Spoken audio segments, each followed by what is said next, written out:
Hello everyone. तो previous session को हम लोग आगे कंटिन्यू कर रहे हैं।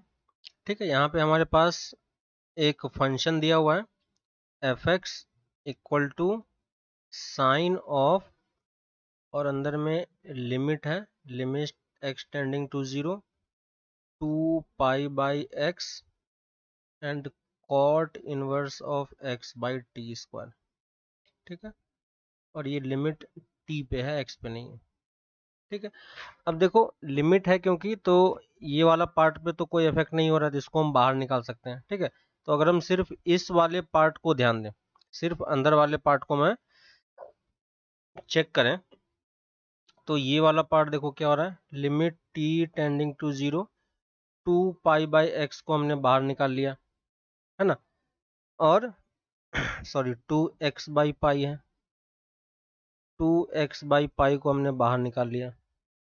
अब अंदर वाला पार्ट है cot inverse of x by T square.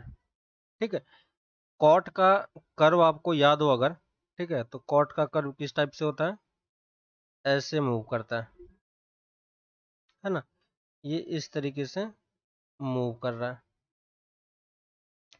कहने का मतलब है कि ये कौन सी वैल्यू हो जाएगी, ये हो जाएगी आपकी pi by two, sorry ten का हमें कर्व पता है, टेन का कर्व कैसा होता है, ये इस टाइप का मूव करता है, तो ये पाई बाई टू है ना, और ये 0, ये माइनस पाई बाई टू, तो ये हो गया टेन एक्स का कर्व। और अगर हम कॉट की बात करें तो कॉट कैसा होता है, वो जिस पॉइंट पे टेन 0 हो रहा है उस पॉइंट पे वो इन्फिनिटी दे देगा, तो ये कुछ इस टाइप का कर्व बनता है ना, और ये पॉइंट कितना हो गया पाई, ये वाला पॉइंट पाई बाई टू, और ये 0 हो जाता है। ठीक है, अब देखो यहाँ पे दो सिचुएशन हमें यहाँ पे लेना पड़ेगा, क्योंकि अगर x की वैल्यू, अगर कॉट की वैल्यू प्लस इन्फिनिटी में जाए तो वैल्यू 0 हो जाएगी, है ना, और अगर माइनस इन्फिनिटी में जाए तो वैल्यू पाई हो जाएगी, क्योंकि ये लिमिट लगा हुआ है टी पे, है ना, और x हमें नहीं पता कि x क्या है, पॉजिटिव है या नेगेटिव है, क्योंकि t तो ऑलवेज पॉजिटिव होगा, यहाँ पे टी स्क्वायर लिखा हुआ है ना, तो टी स्क्वायर है तो ये ऑलवेज पॉजिटिव है, लेकिन x की वैल्यू पॉजिटिव नेगेटिव पे डिपेंड करेगी। ठीक है, तो दो केसेस ले लेते हैं हम लोग। फर्स्ट एज्यूम करते हैं कि x ग्रेटर देन 0 है। ठीक है, तो अगर x की वैल्यू ग्रेटर देन 0 होगी तो ये 2x by pi limit of x t tending to 0 cot inverse of x by T square. ठीक है, और अगर ये टी टेंडिंग टू 0 है तो ये वाला पार्ट तो इन्फिनिटी को चला गया, है ना, और क्योंकि x पॉजिटिव है इसलिए कहाँ चला जाएगा, पॉजिटिव इन्फिनिटी में, और पॉजिटिव इन्फिनिटी के लिए इनवर्स कॉट इनवर्स क्या दे देगा, 0, तो यहाँ से हमें वैल्यू कितनी मिल जाएगी, 0 मिल जाएगी, है ना। और अगर हम x लेस देन 0 की बात करें तो 2x by pi limit T tending to 0 cot inverse of x by T square. T क्योंकि टेंडिंग टू 0 है तो ये कंप्लीट पार्ट इन्फिनिटी को तो जाएगा, लेकिन क्योंकि x नेगेटिव है इसलिए माइनस इन्फिनिटी को जाएगा, है ना, और जब माइनस इन्फिनिटी जाएगा तो कॉस इनवर्स की वैल्यू कितनी हो जाएगी, पाई हो जाएगी, तो यहाँ से आपके पास वैल्यू कितनी आ जाएगी, 2x by pi into pi, तो फाइनल आंसर कितना हो जाएगा, ट्वाइस एक्स, है ना। तो यानी हमारे पास जो ब्रेकिंग पॉइंट है, ब्रेकिंग पॉइंट कौन सा हो गया, x इक्वल टू 0, है ना, क्योंकि x इक्वल टू 0 से आगे और पीछे की तरफ अलग अलग फंक्शन है। अब जो हमें यहाँ पे इंटरवल दिया हुआ है तो हम एफ एक्स को अब क्या लिख सकते हैं, एफ एक्स की वैल्यू कितनी हो जाएगी, साइन ऑफ 0, फर्स्ट में ये वाले पार्ट की वैल्यू 0 थी तो 0 पुट करोगे तो साइन ऑफ 0 हमें क्या दे देगा, 0, और ये कब होगा, जब x की वैल्यू 0 से ज्यादा होगी, है ना, और जब x की वैल्यू 0 से कम होगी तो ये कितना हो जाएगा, ट्वाइस x की वैल्यू यहाँ पे आएगी, तो ये साइन ऑफ ट्वाइस एक्स दे देगा, और कब, जब x की वैल्यू लेस देन 0 होगी। अब हमें फंक्शन को इंटीग्रेट करना है माइनस पाई बाई टू से पाई बाई टू तक एफ एक्स पे, और क्योंकि फंक्शन अब ब्रांच फंक्शन बन चुका है तो हम इसको ब्रेक कर लेंगे 0 पे, तो माइनस पाई बाई टू से 0 पे हमें कौन सा फंक्शन मिल जाएगा, sine twice x d x, और प्लस 0 से पाई बाई टू पे हमारे पास क्या फंक्शन हो जाएगा, 0 डी एक्स, तो ये वैल्यू हमें क्या मिल जाएगी, 0, और इसको इंटीग्रेट हम कर ही सकते हैं, है ना, तो साइन ट्वाइस एक्स का इंटीग्रेशन कितना हो जाएगा, minus of cos twice x by 2, और इसमें हमें लिमिट पुट करना है माइनस पाई बाई 2 टू 0, है ना। तो 0 पे वैल्यू पुट करेंगे तो कितना दे देगा, माइनस हाफ, और माइनस माइनस प्लस, है ना, और माइनस माइनस प्लस हो गया, और यहाँ से वैल्यू फिर से कितनी मिल जाएगी, पाई बाई 2 पे फिर से ये पाई करके, है ना, 2 पाई बाई 2, तो यहाँ से फिर से हमें इस माइनस को अगर हम बाहर निकाल लें, ठीक है, तो यहाँ पे देखो ये माइनस बाहर आ गया, तो यहाँ पे फर्स्ट वाला पार्ट हाफ हो गया और दूसरा वाला part minus of minus half, तो फिर से हमें क्या दे देगा, हाफ, है ना। तो फाइनल आंसर कितना आ जाएगा, माइनस का 1, है ना। तो कौन सा आंसर हो जाएगा, ये वाला। तो ये लिमिट था, यहाँ पे आपको लेफ्ट हैंड और राइट हैंड दोनों चेक करनी थी, इसलिए क्योंकि फंक्शन जो है कॉट इनवर्स फंक्शन जो है वो क्या है, ब्रांच फंक्शन टाइप का दिख रहा है हमें, तो इसलिए हमें इस तरीके से इसे सॉल्व करना पड़ेगा, ठीक है। नेक्स्ट पे आते हैं, P implies not of P और Q, है ना। P implies not of P और Q। अब अगर आप यहाँ पे ध्यान दोगे तो हमारे पास इसने क्वेश्चन में बोला है यहाँ पे हमसे इसने क्वेश्चन में बोला है कि जो हमारे पास स्टेटमेंट दिया हुआ, ये स्टेटमेंट कंप्लीटली क्या है, कंप्लीटली ये स्टेटमेंट फॉल्स है ना, ये पूरा स्टेटमेंट हमें फॉल्स दिया हुआ है, और हमसे P और Q की ट्रूथ वैल्यू पूछी है कि ट्रूथ वैल्यू इसकी क्या होगी, ठीक है। तो अब आपको अगर याद हो कि हमने P इम्प्लाइज Q का टेबल अगर आपको याद हो, ठीक है, तो ये हमारे पास P है और ये Q है, और ये P इम्प्लाइज Q है। तो P इम्प्लाइज Q कब ट्रू और कब फॉल्स होता है, इसके लिए हमारे पास ये 4 केसेस बनेंगे, ठीक है। तो चारों केसेस को हम लोग नोट डाउन कर लेते हैं। तो ये अगर दोनों ट्रू होगा, एक ट्रू फॉल्स, एक फॉल्स ट्रू और एक फॉल्स फॉल्स, ठीक है। तो जो हमारे पास P इम्प्लाइज Q होता है, अगर दोनों स्टेटमेंट ट्रू है तो ये स्टेटमेंट तो कंप्लीटली ट्रू होगा, दोनों स्टेटमेंट फॉल्स है तो भी ये स्टेटमेंट ट्रू होगा, ठीक है। सेकेंड स्टेटमेंट अगर मेरे पास फॉल्स हो जाता है ना, और पहला स्टेटमेंट ट्रू है, और यहाँ पे देखो सेकेंड स्टेटमेंट ट्रू है और पहला स्टेटमेंट फॉल्स है, तो ये वाला पार्ट भी क्या आ जाएगा, ट्रू दे देगा, और ये ट्रू है और ये फॉल्स है, तो यहाँ पे भी हमारे पास कौन सा स्टेटमेंट आ जाएगा, यहाँ पे हमारे पास फॉल्स आ जाएगा, है ना। तो ये हमारे पास एक फाइनल ट्रूथ टेबल होता है। अब हमसे बोला है कि ये कंप्लीट स्टेटमेंट क्या होना चाहिए, फॉल्स होना चाहिए, तो फॉल्स होना चाहिए तो इंडिविजुअल हम ये वाला पार्ट कंसीडर करेंगे, है ना। इसका मतलब पहला स्टेटमेंट हमारा ट्रू होना चाहिए, है कि नहीं, और ये कंप्लीट स्टेटमेंट हमारा क्या होना चाहिए, फॉल्स होना चाहिए, तभी ये कंप्लीट स्टेटमेंट हमारा क्या होगा, फॉल्स होगा, है ना। सिंपल सा लॉजिक है। अब देखो पी स्टेटमेंट तो हमारा ट्रू वाला आ गया, अब क्यू की बात करें तो ये कंप्लीट स्टेटमेंट हमारा फॉल्स होना चाहिए, ठीक है। पी स्टेटमेंट हमारा ऑलरेडी ट्रू है, तो ये स्टेटमेंट क्या हो जाएगा, ट्रू का रिवर्स फॉल्स हो जाएगा, है ना। तो ये कंप्लीट स्टेटमेंट हमारा फॉल्स हो गया, और क्योंकि और स्टेटमेंट है तो क्यू स्टेटमेंट को भी क्या होना पड़ेगा, फॉल्स होना पड़ेगा, तभी और स्टेटमेंट कंप्लीटली फॉल्स होगा, है ना। तो यहाँ से क्यू की वैल्यू भी कितनी, क्यू की वैल्यू कितनी आ गई, फॉल्स, है ना। तो पहला पी स्टेटमेंट ट्रू होना चाहिए, तो फर्स्ट स्टेटमेंट ट्रू किसमें है, लास्ट दो में, और सेकेंड स्टेटमेंट फॉल्स होना चाहिए। तो कौन सा ऑप्शन मैच कर जाएगा आपका, ये डी ऑप्शन, ठीक है। नेक्स्ट क्वेश्चन पे आते हैं। नेक्स्ट है the foot of normal from the point 4,3 to a circle is 2,1, है ना। यानी एक सर्कल है और इस सर्कल पे कहीं पे 4,3 पॉइंट यहाँ पे मान लेते हैं, और यहाँ से जब हमने नॉर्मल ड्रॉ किया तो ये नॉर्मल का फुट ऑफ परपेंडिकुलर सर्कल के साथ है, तो ये 2,1, यानी सर्कल पे हमें एक पॉइंट दे रखा है, ठीक है। And the diameter of the circle has equation this, और ये इसका डायमीटर है, तो ये हमारे पास कितना हो गया, 2x माइनस 2 इक्वल टू 0। अब हमें पता है कि नॉर्मल हमेशा कहाँ से पास करता है, सेंटर से पास करता है, तो हमें ये सेंटर हो गया, और हमें निकालना क्या है, इक्वेशन ऑफ सर्कल। तो सर्कल की इक्वेशन निकालने के लिए मुझे सेंटर चाहिए और रेडियस चाहिए, है ना। अब सेंटर हम कैसे निकालेंगे, तो अगर हम इस लाइन का इक्वेशन लिख पाए, दो पॉइंट हमें पता है, तो 2 पॉइंट से हम इस दोनों पॉइंट को यूज करके हम लाइन की इक्वेशन लिख सकते हैं, है ना। तो नॉर्मल का इक्वेशन क्या हो जाएगा इस केस में, y minus 1 equal to slope कितना हो जाएगा 3 माइनस 1 2 4 माइनस 2 2 और ये x माइनस 2, तो ये दोनों कैंसिल हो गया। यहाँ से y इक्वल टू कितनी आ गई x माइनस 1। ठीक है, तो इस लाइन की इक्वेशन मिल गई और डायमीटर की इक्वेशन हमें ऑलरेडी दे रखा है, तो दोनों को अगर हम सॉल्व कर लेंगे twice x minus y equal to 2, y की वैल्यू यहाँ पे पुट कर दो, twice x minus x plus 1 equal to 2, है ना, तो यहाँ से कैंसिल हो गया, तो x इक्वल टू कितना आ गया 1, है ना, और x इक्वल टू 1 है तो y की वैल्यू कितनी हो जाएगी 0, x की वैल्यू इसमें पुट कर दो, तो सेंटर कितना हो गया हमारा 1,0, सेंटर पता चल गया। ठीक है, रेडियस हम कैसे निकालेंगे, रेडियस के लिए ये पॉइंट पता है, ये पॉइंट पता है ना, तो r हम सिंपली यूज कर सकते हैं स्क्वायर रूट ऑफ 2 माइनस 1 का होल स्क्वायर और 1 माइनस 0 का होल स्क्वायर, तो रेडियस कितना हो जाएगा √2।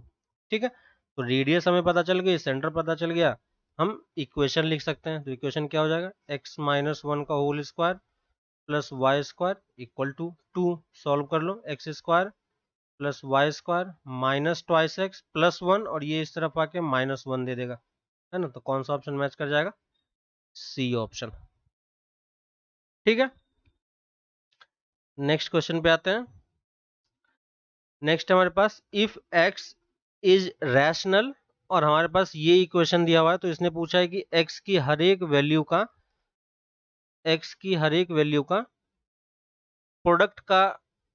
प्रोडक्ट की वैल्यू कितनी होगी, x की जितने भी पॉसिबल वैल्यू उसका प्रोडक्ट क्या होगा। ठीक है, तो यहाँ पे हमें x प्लस 1/x का टर्म बार बार दिखाई दे रहा है, तो इसको हम t एज्यूम कर लेते हैं। अगर आप इसको स्क्वायर करोगे तो x square plus 1/x square की वैल्यू कितनी आ जाएगी t माइनस 2। ठीक है, सारी वैल्यू यहाँ पे पुट कर दो, t में इक्वेशन मेरा फॉर्म हो जाएगा, तो ये t स्क्वायर हो जाएगा, t square minus 2 plus 16t minus 57 equal to 0, तो यहाँ से कितना आ गया 4t स्क्वायर प्लस 16t और ये माइनस 8 और ये 57, तो दोनों मिलके कितना दे देगा 65। ठीक है, क्वाड्रेटिक इक्वेशन है, इसका हम रूट्स निकाल सकते हैं, जिसका अगर आप रूट्स देखोगे तो रूट्स इसके आ जाते हैं। ठीक है, सिंपल आप फॉर्मूला यूज कर लो, t equal to minus b plus minus square root of b square minus minus plus 4ac divided by twice a। ठीक है, यहाँ से t की वैल्यू सॉल्व करोगे तो कितनी आ जाती है, एक माइनस 13/2 और एक 5/2, यानी x प्लस 1/x की वैल्यू कितनी हो जाएगी, पहली वैल्यू 5/2 ले लेते हैं, इसको सॉल्व करेंगे तो कितना आ जाएगा,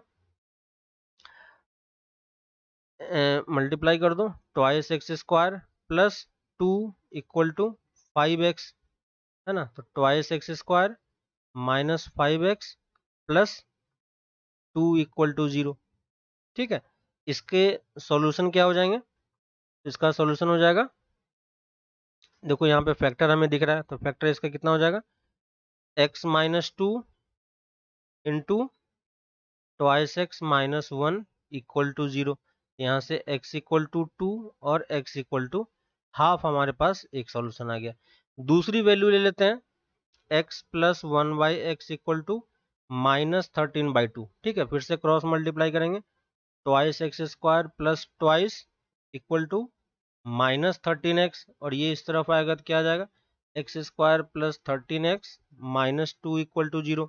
इसका जब आप d कैलकुलेट करोगे तो d कितना आ जाएगा 13b square minus minus plus 4a into C, है ना, और ये वैल्यू कितनी हो जाएगी 169 प्लस 16, है ना, और ऐड करेंगे तो कितना हो जाएगा 5 8 और 1। ठीक है, तो यहाँ पे देखो ये टर्म आ रहा है, अब इसका जब हम रूट लिखते हैं तो क्या हो जाएगा -3 plus minus square root of 135/4, लेकिन आपको पता है कि ये रूट से बाहर कभी आएगा नहीं, तो ये वाला टर्म हमारा क्या हो जाएगा इरेशनल हो जाएगा। ठीक है, लेकिन हमसे पूछा क्या गया सिर्फ रैशनल वाला पार्ट, तो रैशनल वाला पार्ट सिर्फ क्या हो जाएगा 2.5 और हमें उसका क्या निकालना है प्रोडक्ट निकालना है, तो 2 और हाफ का प्रोडक्ट कितना दे देगा 1, तो कौन सा ऑप्शन आ जाएगा डी ऑप्शन। ठीक है, नेक्स्ट क्वेश्चन पे आते हैं। नेक्स्ट है हमारे पास mean and variance of 20 observation are found to be 10 and 4 respective. ठीक है, मीन और वेरिएंस की बात कर रहा है। मीन का फॉर्मूला आपको पता है,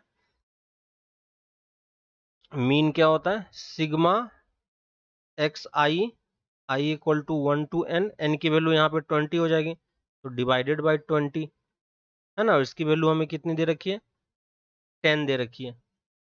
ठीक है, और वेरिएंस क्या होता है, वेरिएंस हम क्या लिखेंगे, sigma x I square divided by 20, है ना। और फॉर्मूले के टर्म्स में अगर बात करें तो ये n हो जाता है। ठीक है, पहले मैं फॉर्मूला लिख देता हूँ, फिर इसको सॉल्व करते हैं। Divided by n minus X bar का स्क्वायर, और एक्स बार क्या है, यही मीन को हम यहाँ पे एक्स बार बोल रहे हैं। तो ये मीन एंड वेरिएंस का फॉर्मूला है। अब देखो हमें यहाँ पे क्या क्या चीजें दे रखी है, इसने हमसे मीन की वैल्यू दे रखी है 10 और वेरिएंस की वैल्यू इसने दे रखी है 4। ठीक है, लेकिन इसने बोला क्या, बोला ये है कि it was found that the observation 9 was incorrect and correct observation was 11, यानी 11 ऑब्जर्वेशन था, उसके जगह पे गलती से उसने 9 ले लिया, है ना। तो हम इसको इसके साथ एडजस्ट करके फिर हमें करेक्ट वेरिएंस निकालना है ना। और वेरिएंस निकालने के लिए पहले हमें क्या निकालना पड़ेगा, मीन निकालना पड़ेगा। ठीक है, तो हम पहले करेक्ट मीन निकालते हैं। करेक्ट मीन क्या होगा, हमारे पास सारा टर्म सिग्मा का सम हो जाएगा, है ना। तो ये सिग्मा हो जाएगा और डिवाइडेड बाय 20। लेकिन इस सिग्मा में प्रॉब्लम क्या है कि सिग्मा में हमारे पास सिग्मा का टोटल सिग्मा का सम कितना हो जाएगा, तो यहाँ पे देखो मीन की वैल्यू हमें दे रखी है, तो सिग्मा एक्स आई की वैल्यू कितनी हो जाएगी, 10 इंटू 20, तो कितना हो जाएगा 200। तो टोटल सिग्मा की वैल्यू तो 20 है, 200 है। ठीक है, लेकिन इसमें से ये ऑब्जर्वेशन गलत था, तो इसको हम माइनस कर देंगे। ठीक है, तो इसको मैंने माइनस किया, और इसमें हमें ऐड क्या करना पड़ेगा, 11 ऐड करना पड़ेगा, है ना। लेकिन क्योंकि एक को हटाया एक को ऐड किया तो टोटल नंबर सेम रहा, तो 20 से ही डिवाइड करना है ना। बस इसको सॉल्व करेंगे, तो यहाँ से ये कितना आ जाएगा, 202/20। ठीक है, तो ये हमारा क्या है, करेक्ट मीन है। और अब हमें करेक्ट वेरिएंस भी निकालना है ना। तो करेक्ट वेरिएंस क्या होगा, यहीं पे निकालते हैं करेक्ट वेरिएंस। तो करेक्ट वेरिएंस जब लिखेंगे तो ये क्या हो जाएगा, सिग्मा एक्स आई का स्क्वायर डिवाइडेड बाई 20, है ना। लेकिन यहाँ पे आप देखोगे तो सिग्मा एक्स आई स्क्वायर कितना होगा, क्योंकि ये वेरिएंस हमें दे रखा है, तो यहाँ से हम क्या निकाल सकते हैं, सिग्मा एक्स आई का square divided by 20 minus mean है, याद होगा आपको, और मीन कितना था 10, तो 10 का स्क्वायर कितना हो जाएगा 100 इक्वल टू 4। तो यहाँ से देखो सिग्मा एक्स आई स्क्वायर की वैल्यू कितनी आ गई, 104 इंटू 20, है ना। तो ये टोटल सिग्मा स्क्वायर की वैल्यू, और ये मल्टीप्लाई होने पे कितना दे देगा,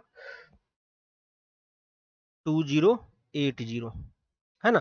अब करेक्ट वेरिएंस जब कैलकुलेट करेंगे तो सिग्मा स्क्वायर तो हमें लिखना ही पड़ेगा, लेकिन इसमें से एक डेटा गलत है तो हमें उसको माइनस भी करना पड़ेगा। तो टोटल सम तो हमें पता है 2080, इसमें से एक डेटा का स्क्वायर को माइनस करना पड़ेगा जो गलत था, तो गलत कौन सा था 9 स्क्वायर, और इसमें से सही कौन सा था उसको ऐड करेंगे तो 11 स्क्वायर, और डिवाइडेड बाई 20 ही रहेगा। ठीक है, और माइनस एक्स बार है, और यहाँ पे एक्स बार हम कौन सा वाला लेंगे अब, करेक्ट वाला, तो ये कितना हो जाएगा 202/20 का होल स्क्वायर, है ना। तो यही हमारा फाइनल आंसर है। तो यहाँ से इसको सॉल्व करोगे तो ये कितना दे देगा, 2120 डिवाइडेड बाई 20 माइनस 10.1 का होल स्क्वायर। ठीक है, इसको सिंप्लीफाई करो तो ये अप्रोक्सीमेटली 3.99 के आसपास आ जाती है। ठीक है, बस कैलकुलेशन इसके बाद तो सॉल्व करोगे तो आपका आंसर कौन सा आ जाएगा, 3.99। ठीक है, तो वेरिएंस में देखो ज़्यादा चेंज नहीं हो रहा है, बस पॉइंट का चेंज है। बस यहाँ पे कैलकुलेशन थोड़ा सा सही तरीके से करना है आपको, बाकी सारा आंसर सही से आ जाएगा। ठीक है, नेक्स्ट पे आते हैं। नेक्स्ट है if this sum of this series up to 20 term is k/21, तो हमें k की वैल्यू निकालनी है। सीरीज को अगर आप ध्यान से देखोगे तो ये 1 स्क्वायर, अगर मैं इसको s बोल देता हूँ, plus 5/1 square plus 2 square plus 7/1 square plus 2 square plus 3 square, ठीक है, और इसी तरीके से ये जा रहा है 20 टर्म तक। तो अगर मैं इसी सीरीज का जनरल टर्म लिखने का ट्राई करूं, ठीक है, तो जनरल टर्म इसका क्या हो जाएगा, ऊपर वाला टर्म देखो AP में बढ़ रहा है, तो nth टर्म कितना हो जाएगा, a plus n minus one into d, तो a plus n minus one into d कितना है 2, और नीचे वाला टर्म क्या हो जाएगा, nth टर्म लिख रहे हैं तो नीचे में n up to n term के स्क्वायर का सम हो जाएगा। ठीक है, तो ऊपर वाला टर्म देखो क्या आ गया, twice n plus one divided by, और नीचे वाले n टर्म का सम तो हमें पता है ना, n टर्म का सम कितना होता है 1/6 into n plus one into twice n plus one. ठीक है, और यहां से देखो ये दोनों टर्म हमारा कैंसिल हो गया, ठीक ना, यहाँ पे n भी होता है n into n plus one into twice n plus one, है ना, ऊपर वाला टर्म देखो ये कैंसिल हो गया, तो जनरल टर्म हमारा tn क्या आ गया, tn आ गया, ये 1/6 है तो 6 ऊपर चला जाएगा, तो 6/n into n plus one. अब क्योंकि टर्म नीचे में आ गया है तो हम इसको क्या यूज कर लेते हैं, डिफरेंस मेथड। ठीक है, तो इसको हम क्या लिखेंगे, 1/n minus 1/n plus one. ठीक है, अब सम हमें 1 से लेके 20 तक करना है, तो t1 की वैल्यू कितनी हो जाएगी, 6 इंटू 1/1 माइनस 1/2, t2 कितना होगा 6 इंटू 1/2 माइनस 1/3, t3 कितना होगा 6 इंटू 1/3 माइनस 1/4, और इसी तरीके से सीक्वेंस आगे बढ़ता जाएगा, तो लास्ट t20 कितना आ जाएगा 6 इंटू 1/20 माइनस 1/21। ठीक है, और सबको जब ऐड करोगे तो ये मुझे सम मिल जाएगा s, क्योंकि s क्या है 20 नंबर्स का ही सम है ना, 20 नंबर्स का ही सम है, तो सबको ऐड करोगे तो देखो कौन कौन सा टर्म कैंसिल हो रहा है, ये इससे कैंसिल होगा, ये इससे कैंसिल होगा, ये इससे कैंसिल होगा, तो ये वाला टर्म भी कैंसिल हो जाएगा, तो सिर्फ बचेगा क्या 6 इंटू 1 माइनस 1/21, और ये वैल्यू हमें कितनी दे रखी है, ये वैल्यू हमें दे रखी है k/21।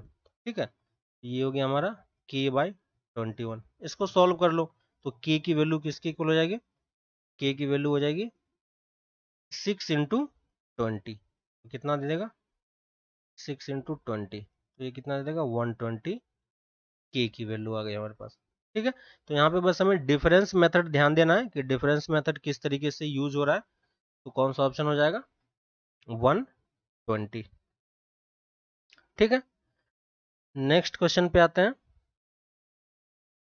नेक्स्ट है हमारे पास, if tan of k plus one theta equal to tan theta then this set of all values of theta. ठीक है, हमें याद है कि tan of theta equal to tan of alpha होता है ना, तो इसका हम जनरल सॉल्यूशन कैसे लिखते हैं, क्योंकि जो ऑप्शन में हमें दिया हुआ है वो जनरल सॉल्यूशन के फॉर्मेट में ही है, तो यहाँ से हम थीटा को क्या लिखते हैं n पाई प्लस एल्फा, याद होगा ये जनरल सॉल्यूशन होता है, n किसको बिलोंग करता है इंटीजर को।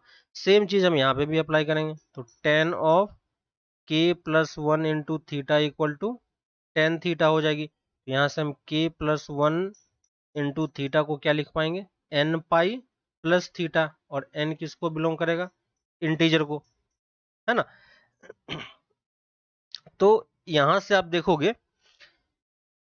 तो k theta plus theta equal to n pi plus theta, तो थीटा से थीटा कैंसिल हो गया, तो k की वैल्यू कितनी आ गई और थीटा की वैल्यू कितनी आ गई, theta equal to n pi by k, और n किसको बिलोंग करेगा i को। ठीक है, तो कौन सा ऑप्शन मैच कर जाएगा हमारा सी ऑप्शन। ठीक है, तो सिंपल हमने क्या किया बस कि जो वैल्यूज थी, है ना, जो वैल्यूज थी बस हमने उसको यहाँ पे यूज किया है। ठीक है, अब नेक्स्ट क्वेश्चन पे आते हैं। नेक्स्ट क्वेश्चन है हमारे पास कॉम्प्लेक्स नंबर का, z प्लस 1/z, है ना, यहाँ पे प्लस 1 कर लो, क्वेश्चन गलत है, z plus 1/z plus 1 equal to 0। ठीक है, ये सही करेक्ट क्वेश्चन है। ठीक है, तो यहाँ पे करेक्ट कर लो इसको, z plus 1/z plus 1 equal to 0। ठीक है, तो अभी हमें इसकी वैल्यू कैलकुलेट करनी है, तो आपको ये दिख रहा होगा, क्योंकि जब भी आपसे जेड की हायर पावर पूछे इसका मतलब वो कहीं ना कहीं ओमेगा का फॉर्मेट बन रहा हो। ठीक है, तो इसको जब सॉल्व करोगे तो ये क्या दे देगा, z square plus z plus 1 equal to 0। और इसके रूट्स क्या होते हैं, है ना, क्यूब रूट ऑफ यूनिटी में पढ़ चुके हो, ओमेगा और ओमेगा स्क्वायर, है ना। कोई सी भी एक वैल्यू ले लो, उससे कोई फर्क नहीं पड़ता। तो अगर मैं ओमेगा ही ले लेता हूँ जेड की जगह पे, तो जेड की जगह पे ओमेगा अगर पुट कर दोगे तो ये क्या दे देगा, ओमेगा टू द पावर 2003, है ना। और ओमेगा टू द पावर 2003 कितना होता है, ओमेगा टू द पावर 2003, तो हमें ओमेगा क्यूब इक्वल टू 1 पता होती है ना। तो इसमें से क्यूब देख लो कितने टर्म आएंगे, तो ये जब सॉल्व करेंगे तो कितना आ जाएगा, ये कितना दे देगा, क्योंकि सम देखो 5 है तो एक ओमेगा बचेगा, है ना, सॉरी 5 है और 3 से ड्यूअलिटी चेक करनी है तो 2 बच जाएगा, तो यहाँ पे ओमेगा स्क्वायर आ जाएगी। तो हमारे पास जो क्वेश्चन है, z to the power 2003 plus 1 upon z to the power 2003 equal to क्या हो जाएगा, omega square plus 1 upon omega square, है ना। और 1 बाय ओमेगा स्क्वायर कितना होता है, ओमेगा ही होता है, तो ये ओमेगा आ गया। और हमें एक और प्रॉपर्टी पता है, 1 प्लस ओमेगा स्क्वायर कितना होता है, 0। तो यहाँ से ओमेगा प्लस ओमेगा स्क्वायर की वैल्यू कितनी आ जाएगी, -1। ठीक है, तो कौन सा ऑप्शन मैच कर जाएगा, बी ऑप्शन। ठीक है, बस क्वेश्चन गलत टाइप हो गया था तो उसको करेक्ट कर लो। ठीक है, नेक्स्ट क्वेश्चन पे आते हैं। नेक्स्ट है हमारे पास, when the elevation of sun changes from 45 degree to 30 degree, the shadow of the tower increases by 60 unit, then the height of the tower. ठीक है, एक टावर है और पहले जब 45 एंगल था तो ये कुछ यहाँ पे बन रहा होगा शेडो इसका, है ना। तो ये एंगल कितनी हो गई, 45 डिग्री। और जब एंगल इसका 30 डिग्री हो जाता है तो ये इसका टोटल लेंथ हो जाता है। तो ये बोल रहा है कि इंक्रीमेंट कितने का हो रहा है, 60 यूनिट का। तो ये यूनिट हमें 60 दिया हुआ है। इसको अगर ए बी सी और डी एज्यूम कर लें, ठीक है, तो अब देखो आप डायरेक्टली ट्रायंगल वाला लॉ यूज कर सकते हो, सिंपल सा। ये क्या हो जाएगा, 10, अगर इस डिस्टेंस को मैं डी मान लूँ, ठीक है, और ये डिस्टेंस मेरा एच हो गया, तो 10 ऑफ 45 डिग्री कितनी हो जाएगी, एच बाई डी। तो यहाँ से वैल्यू कितनी हो जाएगी, एच इक्वल टू डी। ठीक है, इसका मतलब ये डिस्टेंस भी कितना है, एच भी कितना है, डी ही है। और अब 10 30 यूज कर लो, 10 30 इक्वल टू कितनी हो जाएगी, एच अपॉन एच प्लस 60। और 10 30 कितना होता है, 1/√3।